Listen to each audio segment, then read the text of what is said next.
لیکن اکثر ہندو اسکالرس کہتے ہیں کہ یہ تقریباً 4000 سال پرانی کتاب ہے. قرآن مجید 1400 سال پرانی ہے. تو ظاہر ہے کہ وید پہلے آیا ہے. قرآن مجید میں لکھا ہے سورہ رعد میں سورہ نمبر 13 آیت نمبر 38 میں لِكُلِّ اجل کتاب، ہر دور میں اللہ نے ایک کتاب نازل کی. نام سے صرف 4 کتابوں کا ذکر ہے، توراہ، زبور، انجیل اور قرآن. توراہ وہ وحی ہے، وہ کتاب ہے جو اللہ تعالیٰ نے موسیٰ علیہ السلام پہ نازل کی. زبور وہ کتاب ہے، وہ وحی ہے جو داؤد علیہ السلام پہ نازل کی. انجیل وہ کتاب، وہ وحی ہے جو اللہ سبحانہ و تعالیٰ نے عیسیٰ علیہ السلام پہ نازل کی. اور قرآن مجید اللہ سبحانہ و تعالیٰ کی آخری کتاب، آخری وحی ہے جو آخری پیغمبر محمد صلی اللہ علیہ وسلم پہ نازل کی. لیکن نام سے صرف 4 کتابوں کا ذکر ہے قرآن میں، لیکن قرآن میں لکھا ہے کہ اللہ تعالیٰ نے کئی کتابیں بھیجی، صحف ابراہیم اور کئی کتابیں. تو آپ کا سوال ہے وید اور قرآن میں فرق کیا ہے؟ جتنے بھی کتابیں قرآن مجید کے پہلے آئے وہ صرف اپنے لوگوں کے لیے آئے تھے، اور وہ سارا پیغام جو کتاب میں لکھا ہے اس کتاب میں وہ محدود تھا صرف ایک وقت کے لیے. مثال کے طور پہ انجیل نازل کیا اللہ نے عیسیٰ علیہ السلام پر، صرف تھا بنی اسرائیل کے لیے، سارے انسانیت کے لیے نہیں تھا. لیکن کیونکہ قرآن مجید آخری کتاب ہے اللہ کی، وہ صرف مسلمانوں یا عربوں کے لیے نہیں، سارے انسانیت کے لیے ہے. پہلا نقطہ یہ جاننا چاہیے کہ وید کا ذکر قرآن میں نہیں ہے لفظ سے. یہ کہا گیا ہے کہ ہر دور میں کتاب آئی. تو ظاہر ہے کہ ہندوستان میں بھی شاید کوئی کتاب آئی. کون سی کتاب ہے ہمیں نہیں پتا. وید کا ذکر نہ قرآن میں ہے نہ صحیح حدیث میں. لیکن اسی لیے میں یہ نہیں کہہ سکتا ہوں کہ وید خدا کا کلام ہے، 100% نہیں کہہ سکتا ہوں، کیونکہ نام سے وید کا ذکر قرآن میں موجود نہیں. میں یہ کہہ سکتا ہوں کہ ہو سکتا ہے، میں بھی وید خدا کا کلام ہے. ہو سکتا ہے، نہیں بھی ہو سکتا، مجھے نہیں پتا. لیکن اگر وید اللہ کا کلام تھا، اگر مان لو بحث کے طور پہ if we agree for sake of argument کیا وید خدا کا کلام ہے، تو صرف وہ اس وقت کے لیے تھا اور ان لوگوں کے لیے تھا، آج کے لیے نہیں. آج ہمیں ماننا چاہیے آخری کلام، آخری کتاب قرآن مجید میں. وید اگر مان لو خدا کا کلام تھا بھی تو صرف اس وقت کے لیے تھا اور ان لوگوں کے لیے تھا. اور جتنے بھی کتابیں قرآن مجید کے پہلے آئے اس میں ملاوٹ ہو چکی ہے، چاہے وہ بائبل ہو، چاہے وہ وید ہو. ہندو دھرم کے اسکالرز کہتے ہیں وید میں بہت ملاوٹ ہے. وید میں کئی چیزیں ہیں جو میں مان نہیں سکتا صحیح ہے، کتنے ان سائنٹیفک چیزیں ہیں، کانٹرڈکشنز ہے. تو میں ڈاکٹر ہونے کے لحاظ سے یہ نہیں مان سکتا ہوں، یہ غلطیاں خدا کے نام پہ نہیں لکھ سکتا ہوں. میں نے میرے تقریر میں صرف وید کی اچھی باتیں بیان کی، جو باتیں قرآن سے ملتی ہے. قرآن کے اور ایک نام ہے فرقان. فرقان مطلب حق اور باطل کے درمیان فرق کرنے کی کتاب. تو جو چیز قرآن سے ملتی ہے ہمیں کوئی اعتراض نہیں ماننے کے لیے کہ یہ پورشن، یہ بھاگ وید کا خدا کی طرف سے ہے. لیکن پوری کتاب، جتنے بھی کتابیں قرآن کے پہلے آئے، دور کے وجہ سے، سال گزرنے کے وجہ سے ان میں ملاوٹ آ چکی ہے. لیکن قرآن میں اللہ تعالیٰ فرماتے سورہ ہجر میں سورہ نمبر 15 آیت نمبر 9 میں، ہم نے قرآن نازل کیا اور ہم قرآن کی حفاظت کریں گے. اسی لیے وید اگر خدا کی کتاب تھی اس وقت کے لیے تھی، ان لوگ کے لیے تھی. آج ہمیں ماننا چاہیے آخری کتاب قرآن مجید، چاہے آپ سعودی میں جی رہے ہیں یا امریکہ میں یا ہندوستان میں یا پاکستان میں، آپ کو ماننا چاہیے آخری کتاب اللہ کی، خدا کی قرآن. اسی طریقے سے ایک شخص نے مجھ سے پوچھا تھا کیا ہم مان سکتے ہیں کہ شری رام اور شری کرشن خدا کے بھیجے ہوئے پیغمبر ہے؟ قرآن میں آتا ہے سورہ فاتر سورہ نمبر 35 آیت نمبر 24 میں کہ اللہ نے ہر قوم کے پاس ایک پیغمبر بھیجا ہے. نام سے صرف 25 پیغمبروں کا ذکر ہے قرآن میں، صرف 25. لیکن ہمارے آخری پیغمبر محمد صلی اللہ علیہ وسلم کہتے ہیں کہ اللہ نے اس زمین پہ 1,24,000 پیغمبروں کو بھیجے ہیں، نام سے صرف 25 کا ذکر ہے۔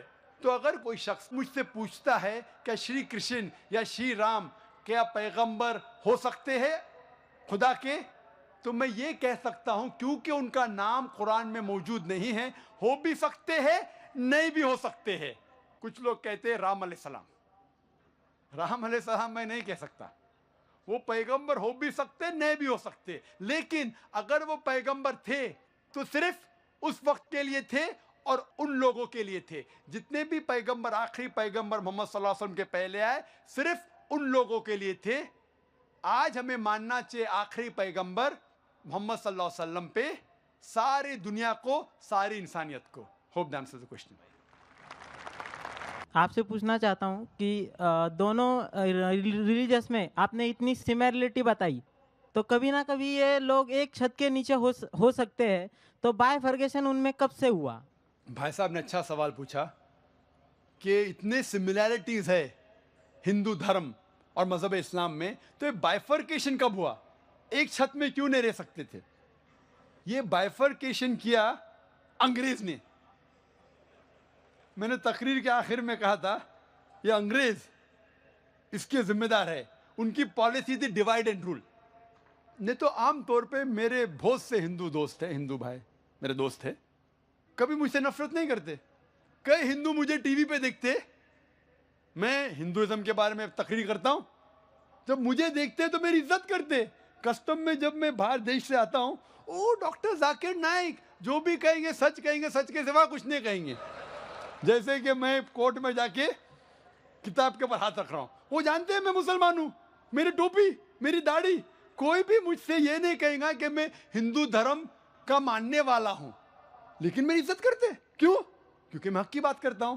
یہ انگریز لوگ نے چنگاری ڈالی اور ہمیں بٹوایا، لیکن وہ ذمہ دار ہے، دوسرے ذمہ داری ہماری بھی ہے۔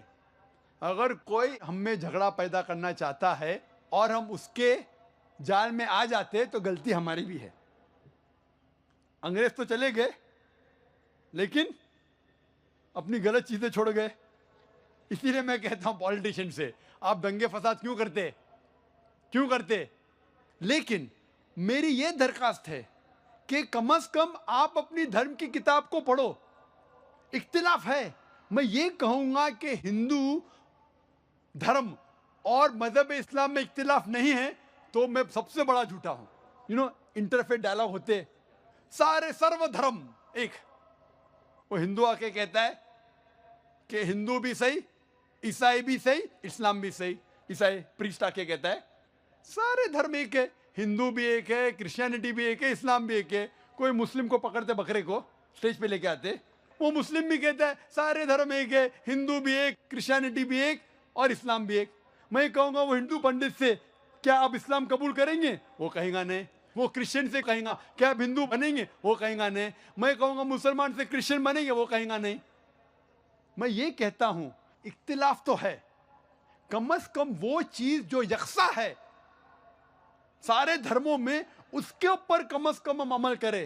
میری ایک درخواست ہے، کم از کم آپ اتنا مان لو کہ دنیا میں کم از کم ایک کتاب خدا کی ہے اور 100% صحیح ہے۔ ہندو بولے گا مجھے اعتراض نہیں، وہ ہندو کہیں گا مجھ سے مجھے اعتراض نہیں، ویدا پوری صحیح کتاب ہے۔ وہ کرسچن کہیں گا مجھے اعتراض نہیں بائبل کو ماننے میں، بائبل خدا کی کتاب ہے 100% صحیح۔ مسلم آ کے کہیں گا قرآن صحیح ہے، کسی کو اعتراض نہیں، میں کسی کو چوٹ نہیں پہنچا رہا ہوں۔ پھر میں کہتا ہوں کہ جو یہ تینوں کتابوں میں یکساں ہے، بائبل میں، وید میں، قرآن میں، کم از کم اس کے اوپر تو عمل کرو۔ بائبل میں بھی لکھا ہوا ہے، وید میں بھی، قرآن میں بھی خدا ایک ہے، نہ خدا کا لڑکا ہے، نہ خدا کا والد ہے، نہ جنا ہے، نہ کسی کو جنتا ہے۔ بت پرستی حرام ہے، بائبل میں بھی لکھا ہے، وید میں بھی لکھا ہے، قرآن میں بھی لکھا ہے۔ پیغمبر آنے والے، بائبل میں لکھا ہے، قرآن میں، وید میں۔ محمد صلی اللہ علیہ وسلم آنے والے، وہ بھی لکھا ہے، محمد صلی اللہ علیہ وسلم کے پاس عمل کرو، وہ بھی لکھا ہے۔ تو جو چیز اختلاف کے اس کو چھوڑ دو، کم از کم جو چیز یکساں ہے اس کے اوپر تو عمل کرو۔ تو میں جھوٹ موٹ کا یہ نہیں بول رہا ہوں کہ سارے دھرم ایک ہے، میں تقابل مذاہب کا طالب علم ہوں۔ اگر میں ایسا کہوں گا تو سب سے بڑا جھوٹ کہہ رہا ہوں۔ میں یہ کہتا ہوں کہ آپ کے کتاب کا مطالعہ کرو، کم از کم جو چیز یکساں ہے اس کے اوپر عمل کرو. جو ڈفرینسز ہے, اختلاف ہے, اس کو بعد میں دیکھیں گے. تعالوا الی کلمۃ سواء بیننا وبینکم, آؤ ہم اس بات کی طرف جو آپ اور ہم میں یکساں ہے. سب سے پہلی بات, اللہ نعبد الا اللہ, ہم عبادت کریں صرف اللہ کی اور کسی کی نہیں, صرف خدا کی.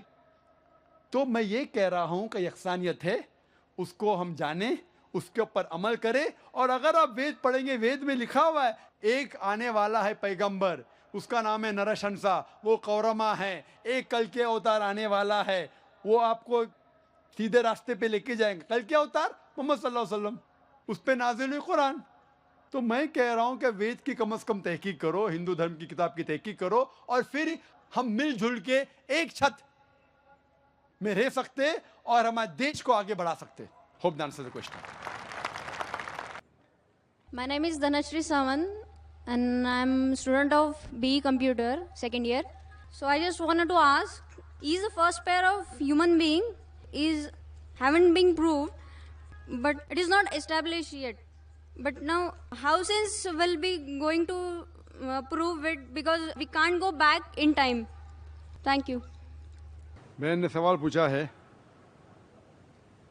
کہ قرآن مجید اور دیگر مذاہب کی کتاب میں لکھا ہے کہ سب سے پہلی جوڑی آدم اور ایو تھی, آدم علیہ السلام اور حوا علیہ السلام تھے. لیکن سائنس اسے تسلیم نہیں کرتا. ہم وقت میں پھر سے واپس نہیں لوٹ سکیں گے, تو کس طریقے سے ہم ثابت کریں گے کہ سب سے پہلے جو جوڑی ہے وہ آدم علیہ السلام اور بیوی حوا تھے. پہلے میں یہ کہنا چاہتا ہوں کہ قرآن مجید ایک سائنس کی کتاب نہیں ہے, SCIENCE, لیکن یہ کتاب ہے سائنس کی, SIGNS. یہ آیات کی کتاب ہے, یہ کتاب ہے نشانیوں کی.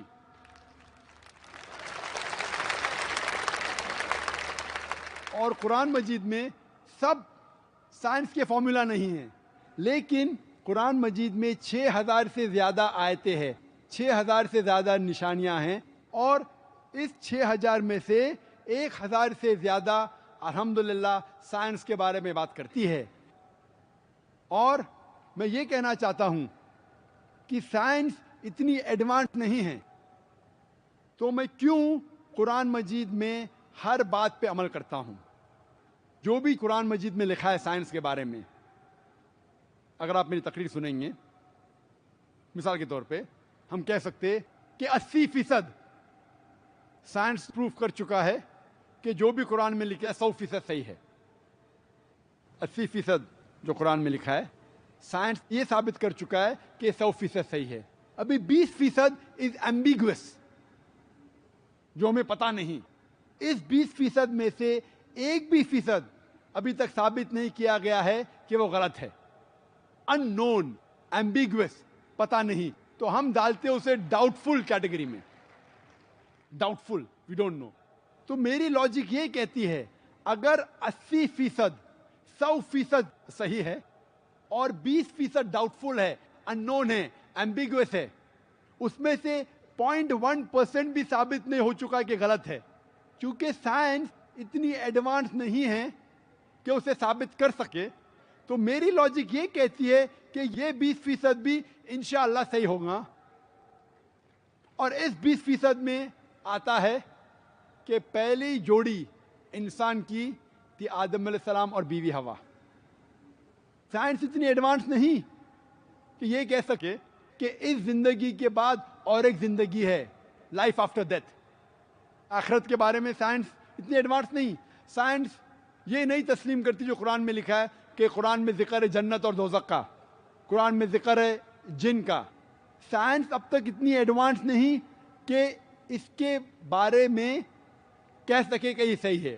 تو بہت سی چیزیں جو قرآن مجید میں لکھی تھی 1400 سال پہلے, اکثر چیزیں سائنس تسلیم نہیں کرتی تھی. لیکن آج سائنس ایڈوانس ہونے کے بعد, سائنس ترقی کرنے کے بعد 80% سے زیادہ ہم یہ کہہ سکتے ہیں کہ سائنس آج تسلیم کرتی ہے کہ 100% صحیح ہے. انشاءاللہ ہو سکتا ہے کہ 50 سال بعد, 100 سال بعد, 200 سال بعد سائنس یہ بھی تسلیم کریں گی کہ جنت ہے, دوزخ ہے, جن ہے, اینجل ہے, اور یہ بھی تسلیم کریں گے کہ پہلی جوڑی آدم اور بیوی ہوا تھی. It had a good impact on people, as well as the preaching mood that you carried about the Supreme Lord, that is Allah, is most praiseworthy. This is what the society really needs today. But as of some things which I heard from you, there were many questions, but I'll ask one as of the formality is considered. You said that... Brother, please may I know your name, brother? Oh, sorry. I am Dilip Mishra, and I have been studying Gita and Bhagavatam and various scriptures. And I am BE Computers in profession, and I am doing software job. One of my colleagues, Majid Khan, he invited me. And basically I came to know about you when I was working with him, and we were both undergoing training. So he saw that I practiced something, and he asked me some questions, like you had already talked of Natasya Pratima Asti and various other things. And I had refuted all the arguments in the sense that based on scriptures, I said that what Zakir Naik is saying is wrong. So he could not refute, counter, argue my arguments. So he said that when we will have a seminar, we will talk to Mr. Zakir Naik directly. I said, if you allow, I can talk. I have no problem. So if you don't mind, can I ask you a question? Sure, most welcome, brother. Thank you. Now you said that actually nobody is the son of God. So I do understand that as of begetting a son, obviously nobody is directly begot as a son here. But in Bhagavad Gita, at various places it is already mentioned that Krishna is saying, Mame vansho jiva loke jiva bhutana sanatana manasasthani indriyani prakritisthani karshati. I know you are already knowing about it, but I'll just read the translation if you don't mind. It says, the living entities in this conditioned world are my eternal fragmental parts. Due to the conditioned life, they are struggling very hard with the six senses, which include the mind. Here, the Supreme Lord Krishna is saying that you are my part and parcel. And there is one more special shlok, which says that I am the father, I am the mother, I am the seed-giving father.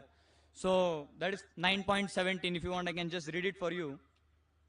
It says, Pitahamasya jagato mata dhata pitamaha vedyam pavitram omkaram vriksam yajurevacha. I'll just read the translation. I am the father of the universe, the mother and the support and the grandsire. I am the object of knowledge and the purifier and the syllable Om. I am the Rig, the Sam and the Yajur Vedas. So here if we see that the Supreme Lord is saying, all of are my sons, I take care of them. So I do agree with your first point, saying that somebody is directly begotten as a son. That can be denied. But as of spiritual part and parcels, we are surely the son of the Lord, and we deserve his mercy. So I felt that this bit contradicts with what you already said. Bhai Sahab ne ek acha sawal pucha hai. I'm sorry, I'll answer in Urdu because the program is in Urdu, and I believe you can understand Hindi. MashaAllah. My Hindi is also not that good, it is simple, with all the grammatical errors. Bhai Sahab ne sawal pucha hai,